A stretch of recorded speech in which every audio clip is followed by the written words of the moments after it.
parti, j'en refais un. On commence comme ça. Alors bonjour à tous, aujourd'hui on se retrouve pour une nouvelle petite rubrique. On va parler aujourd'hui du réglage carbu. C'est pas ça? Si c'est ça? Non, c'est la synchro-carbu. Merci, le synchro-carbu. Alors bonjour à tous, aujourd'hui on commence avec un petit truc bien sympathique. On va parler de la synchro-carbu. Aujourd'hui je vais vous montrer les objets assez importants quand même, parce que c'est un peu la folie. On va parler tout de suite, donc on va commencer avec... Là, ce n'est pas un pistolet, ce n'est qu'une visseuse, une perceuse, comme vous voulez. On va avoir besoin de 2 clés plates, de 9 ou de 6, tout dépend dans lequel sens vous les prenez, pour dévisser le contre-écrou, la totale, vous voyez de quoi je parle. Vous l'avez celle-là? Je rigole. Ensuite, on va prendre une douille, il me semble que c'est du 7, donc pour dévisser le collier. Et puis ensuite, on va avoir besoin, donc, pourquoi je fais ça? On va avoir besoin donc d'un petit gros tournevis plat pour retirer la durite. C'est plus simple quand même qu'avec les ongles, on risque de les casser. Et puis ensuite, on va prendre des cales pour caler. Allez, pas drôle, on continue, c'est pour freiner. Aussi, on a mis les gaz à feu, que l'avion n'avance pas, je pense que vous n'êtes pas bête. Ensuite, on va avoir besoin d'un épouvantail. Ah non, c'est d'un éventail. Vous avez compris la blague. Et non, ce sont des cales, au fait, toujours dans l'humour. Ensuite, on va passer sur des petites durites en caoutchouc avec des embouts qu'il va falloir rentrer des trucs dedans. Enfin, je ne comprends rien, mais ce n'est pas grave. Et puis ensuite, on va avoir besoin du boîtier qui est quand même important, il ne faut pas l'oublier. Le Twinmax, la base. Le Twinmax, c'est le boîtier pour la synchro des carbus. C'est un truc très important.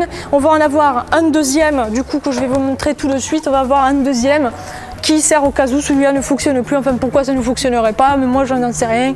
Mais bon, c'est comme ça. La vie est faite de problèmes. Il faut vivre avec. On est bien. Et puis, je pense qu'on peut y aller maintenant. Et ma montre qui sonne comme ça, comme si c'était un micro-ondes et le gâteau qui est prêt là-dedans. C'est quoi ça? Oh! Merci. Ah, je suis peut-être pas l'entrée.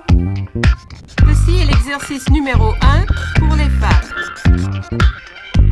Soyez prêtes à commencer l'exercice. 5, 4, 3... Là, ici, on a le tube d'équilibrage entre les deux carbus. D'accord? Donc, c'est ici qu'on va brancher nos 2 entrées pour le Twinmax. Donc, on va commencer par la petite douille de 7 qu'on va desserrer. On va desserrer le collier ici, on enlève le petit ressort. Voilà. Une fois que c'est desserré, c'est là que commence la galère. C'est-à-dire qu'il faut un bon tournevis pour bien pousser. Voilà. Presque. Pour arriver à sortir la durite. Voilà.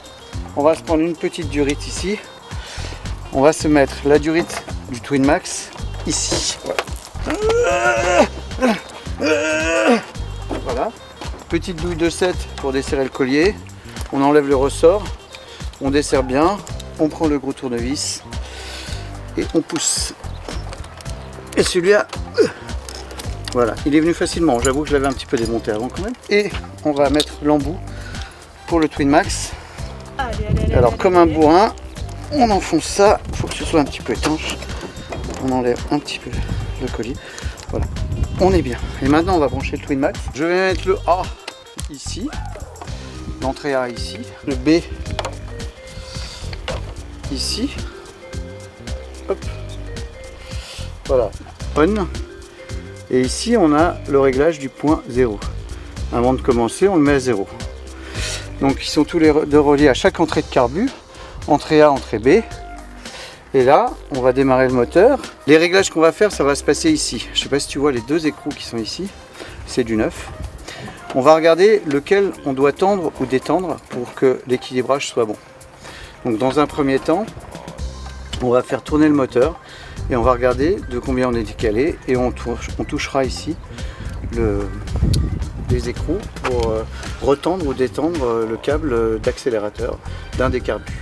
En faisant attention évidemment de ne pas faire tomber le ralenti trop bas, etc. Donc on va voir ce qui se passe, on va démarrer. Alors Laura, tu peux démarrer le moteur avec les freins, les cales et un régime plutôt bas pour l'instant.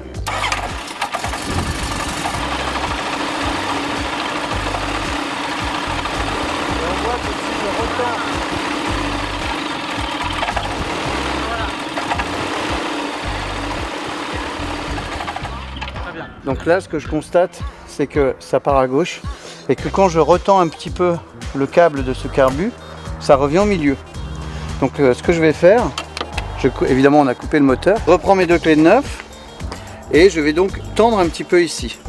Alors, je vais faire quelques petits tours ici. Hop, ça va retendre le câble légèrement. On l'avait déjà desserré, on l'avait un peu déréglé volontairement parce qu'en fait nos carbus étaient parfaitement synchro. Et on va resserrer le contre-écrou. Voilà, on est bien bloqué. Et maintenant on redémarre, on recheck. Alors on a un léger décalage vers la gauche encore, donc on va retendre très légèrement. On a vu que sur plusieurs régimes jusqu'à 3000-4000 tours, on était bon, mais légèrement décalé. Donc je vais encore resserrer un petit coup. Hop, et je resserre de ce côté-là afin de retendre le câble. Hop, il faut être sûr que cette partie à gauche ne bouge pas. Et je resserre. Je rebloque et on recommence.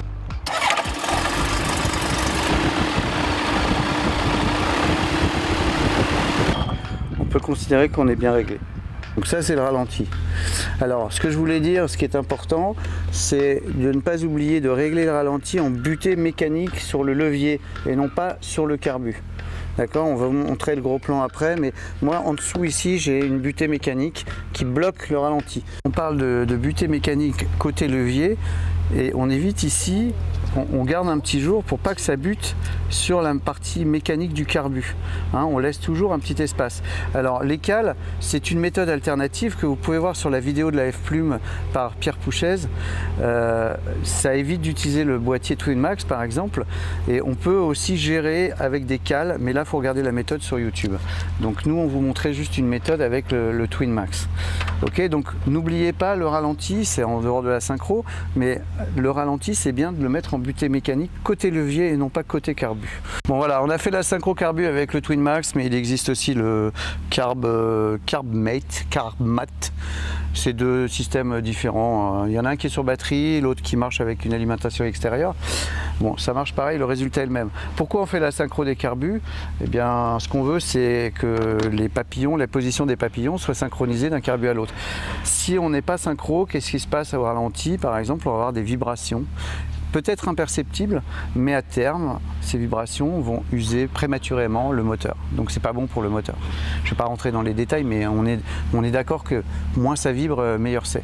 Donc c'est ça que je dirais en conclusion, Laura, c'est ça hein? Oui, on est d'accord. Et quand tu me parles des papillons, tu parles des petits papillons comme ça là? Les papillons, ouais, okay. les papillons qui sont dans le carburateur. D'accord. Hein, il y a des petits papillons. Je me disais aussi.